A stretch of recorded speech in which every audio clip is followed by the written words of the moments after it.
নিবনুৱা যুৱকৰ বাবে বহুত ডাঙৰ কথা মই কেইটামান কথা ক'ব খুজিছোঁ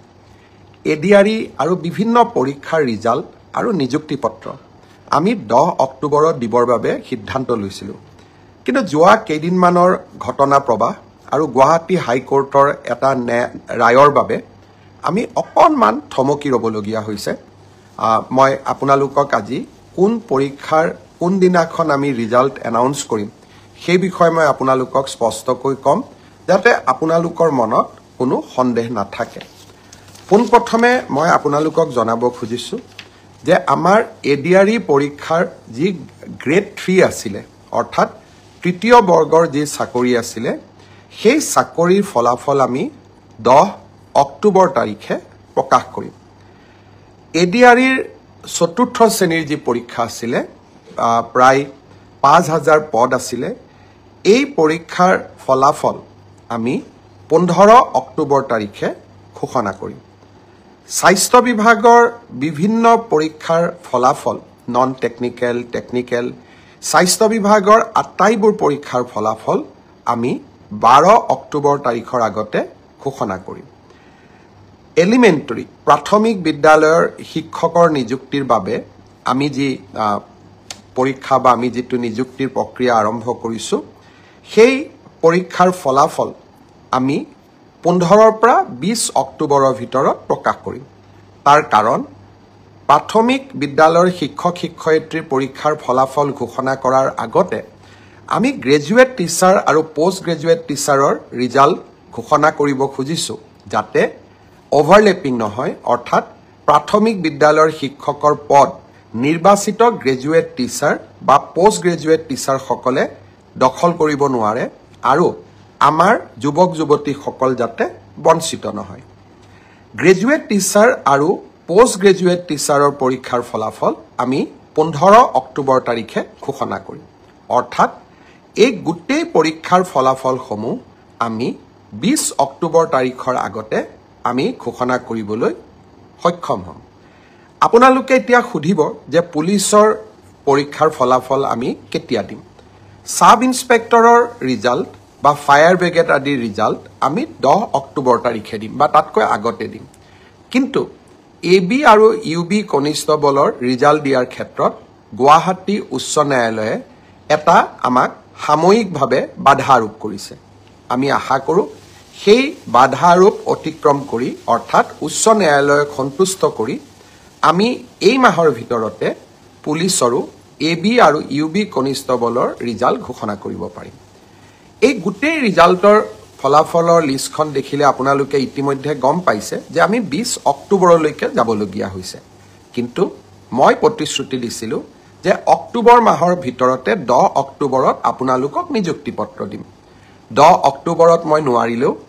অন্তত 25-26 অক্টোবৰৰ ভিতৰত আপোনালোকৰ হাতত মই নিযুক্তি পত্ৰ তুলি দিম কাৰণ পৰীক্ষাৰ ফলাফল ঘোষণা কৰাৰ পিছতো আমি বিভাগলৈকে কাক কোন বিভাগত দিম ৰেণ্ডমাইজেশ্যন কৰিব লাগে আৰু তাৰ পিছত বিভাগসমূহেও আপোনালোকৰ পোষ্টিং অৰ্ডাৰ উলিয়াব লাগে সেই কাৰণে অক্টোবৰ মাহৰ ভিতৰতে আপোনালোকৰ নিযুক্তি হ'ব কিন্তু কেইটামান দিন আপোনালোকে অপেক্ষা কৰিব লাগিব ফেচবুক লাইভত কোন পৰীক্ষাৰ কেতিয়া ৰিজাল্ট দিব নিযুক্তিৰ বিষয়ে মই আপোনালোকক উল্লেখ কৰিছিলোঁ পুলিচ কনিষ্টেবলৰ ক্ষেত্ৰত থকা নিষেধাজ্ঞা যাতে উচ্চতম ন্যায়ালয়ে উঠাই লয় অহা 8 তাৰিখে উচ্চতম ন্যায়ালয়ত আমি ভেকেটিং পিটিশন আমি আগবঢ়াম মই বিশ্বাস কৰোঁ যে ন্যায়ালয়ত আমি ন্যায়ালয়ৰ নিষেধাজ্ঞা প্ৰত্যাহাৰ কৰাবলৈ সক্ষম হ'ম যোৱা ফেচবুক লাইভত কোৱা মতে নিৰ্দিষ্ট দিনত এতিয়া পৰীক্ষাৰ ফলাফলসমূহ ঘোষণাৰ প্ৰক্ৰিয়া আৰম্ভ হ'ব দুই এজন প্ৰাৰ্থীয়ে মোক কৈছিলে যে এলপি আৰু এমই লিষ্টত পিজি আৰু গ্ৰেজুৱেট পোষ্ট গ্ৰেজুৱেট আৰু গ্ৰেজুৱেট টিচাৰ পোৱা বহুতৰ নাম সন্নিবিষ্ট হৈ আছে আমি নিশ্চিত কৰিম যাতে পোষ্ট গ্ৰেজুৱেট আৰু গ্ৰেজুৱেট টিচাৰত যিসকল নিযুক্তি হ'ব তেওঁলোকৰ নাম যাতে এলপি বা এমই লিষ্টত নাহে অৰ্থাৎ যি ডাবল এপইণ্টমেণ্টৰ যিটো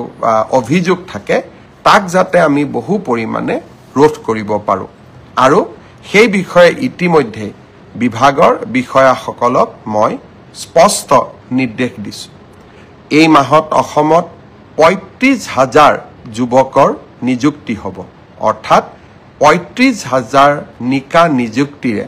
৩৫,০০০ পৰিয়ালৰ মুখলৈ হাঁহি বিৰিঙাব। অহা ৭ তাৰিখে অৰুণোদয় তৃতীয় এই আঁচনিৰ হিতাধিকাৰীসকলৰো পুঁজি আমি হস্তান্তৰ কৰিম।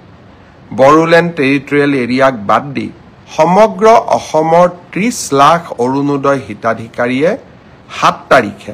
১২৫০ টকাকৈ নিজৰ বেংক একাউণ্টত লাভ কৰিব। বহুদিনীয়া প্ৰতীক্ষাৰ অন্ত হ'ব। আমি ইয়াৰ পিছত আৰু এটা আঁচনি হাতত লৈছোঁ অৰুণোদয় হিতাধিকাৰী পৰিয়ালৰ বাবে, যে তেখেতসকলে যেতিয়াই গেছৰ নতুন চিলিণ্ডাৰ কিনিব তেতিয়াই আমি তেওঁলোকক ২৫০ টকা ৰাজ সাহায্য দিম। অৰুণোদয় হিতাধিকাৰীসকলক ইতিমধ্যে আমি গেছৰ কানেকশ্যনৰ নম্বৰ বিচাৰি প্ৰপত্ৰ প্ৰেৰণ কৰিছোঁ। আপোনালোকে সেই প্ৰপত্ৰ পূৰ্ণ কৰি আমাক সোনকালে উভতাই দিয়ক। প্ৰতিশ্ৰুতি অনুসৰি অহা ১ নৱেম্বৰৰ পৰা আমাৰ ৰেচন দোকানসমূহত বিনামূলীয়া চাউলৰ লগতে আমি দালি, নিমখ আৰু চেনিও কম মূল্যত বিতৰণ কৰা আৰম্ভ কৰিম। ইয়াৰ সমান্তৰালভাৱে মহিলা উদ্যমিতা আঁচনিৰো পুঁজি বিতৰণৰ কাম চলি আছে। অহাকালি মই বিশ্বনাথ চাৰিআলিত যাম আৰু মহিলা উদ্যমিতা আঁচনিৰ পুঁজি বিতৰণ কৰিম। ঠিক সেইধৰণে তিনিচুকীয়া আৰু ডিব্ৰুগড়, জোনাই এই তিনিওটা সমষ্টিতে মই এই ১০ তাৰিখৰ ভিতৰত যোৱাৰ বাবে পৰিকল্পনা কৰিছোঁ, যাতে বিশ্বনাথ, তিনিচুকীয়া, ডিব্ৰুগড় আৰু জোনাই এই চাৰিওটা সমষ্টিতে মহিলা উদ্যমিতা আঁচনিৰ পুঁজি ১০ তাৰিখৰ আগতে আমি বিতৰণ কৰিব পাৰোঁ। সমান্তৰালভাৱে আমি আন সমষ্টিসমূহতো এনেকৈ মহিলা উদ্যমিতা আঁচনিৰ পুঁজি বিতৰণৰ কাম আমি হাতত ল'ম। শ্ৰদ্ধাৰ ৰাইজ, অসমৰ চাৰিওফালে উন্নয়ন আৰু বিকাশৰ এটা নতুন বাতাবৰণ সৃষ্টি হৈছে। আমাৰ ৰাজ্যখন আজি ভাৰতবৰ্ষৰ শক্তিশালী ৰাজ্যসমূহৰ ভিতৰত এখন অন্যতমত পৰিণত হৈছে। কিন্তু আমাৰ ৰাজ্যখনৰ এই বিকাশৰ গতিয়ে কিছু মানুহক যেন ঈৰ্ষান্বিত কৰি তুলিছে। আমাৰ ৰাজ্যখনৰ ভিতৰৰ পৰাই এচাম ব্যক্তিয়ে আমাৰ ৰাজ্যখনক